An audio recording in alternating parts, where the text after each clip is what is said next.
this is Caroline Thompson, and this is my presentation. Less than 2 months ago, the whole world welcomed the new year of 2019. Personally, I can't believe it's already 2019. It feels like I just graduated high school.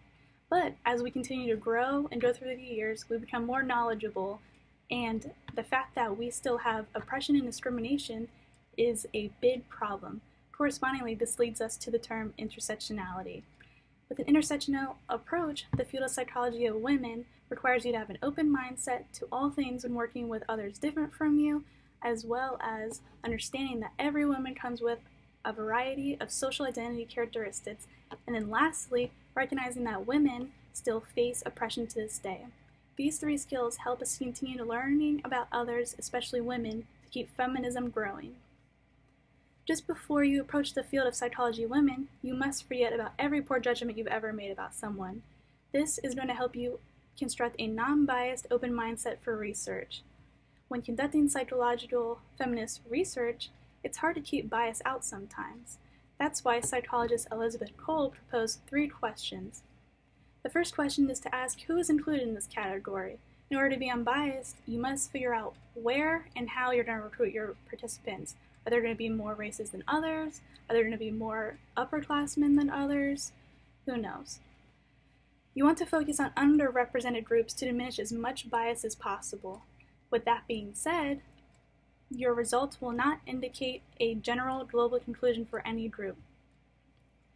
The next question is, for fear that inequality plays a fairly substantial role in research, what role could it possibly be playing? With a background knowledge of inequality in historical and recent events, you can get an idea of how inequality could possibly reappear in your research. However, these categories can unknowingly lead us to placing labels on people without even realizing it. This can create inaccurate assumptions or judgments about people before getting to know them. On a different note, these social categorizations can actually help us understand people in a better way as well.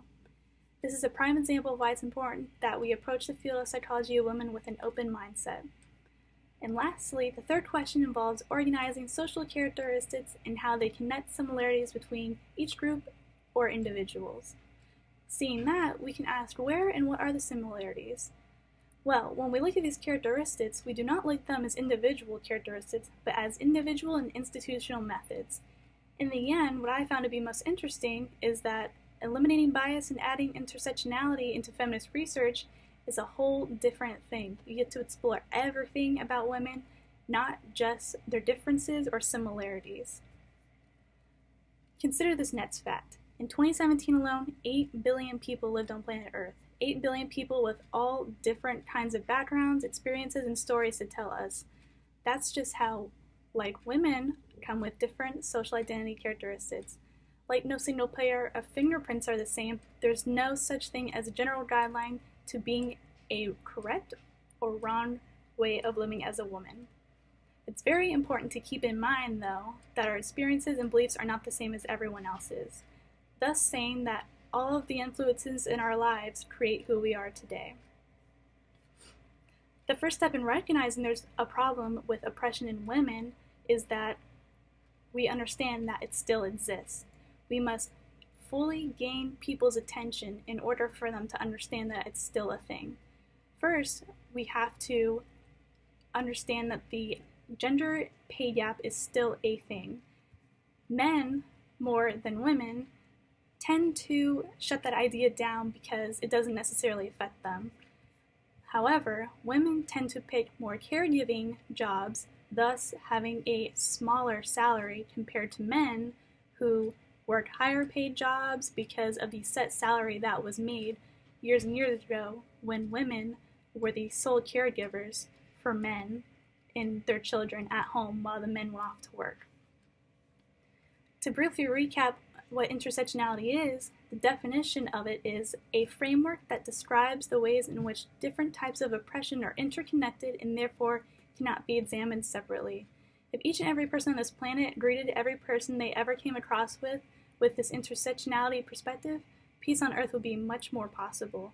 Being an open-minded person to all things unfamiliar allows you to squash the thoughts of bias and judgment. With an intersectional approach, the field of psychology of women requires you to have an open mind to all things when working with others different from you, as well as understanding that every woman comes with a variety of social identity characteristics, and then finally, recognizing that women are still facing inequality and oppression today.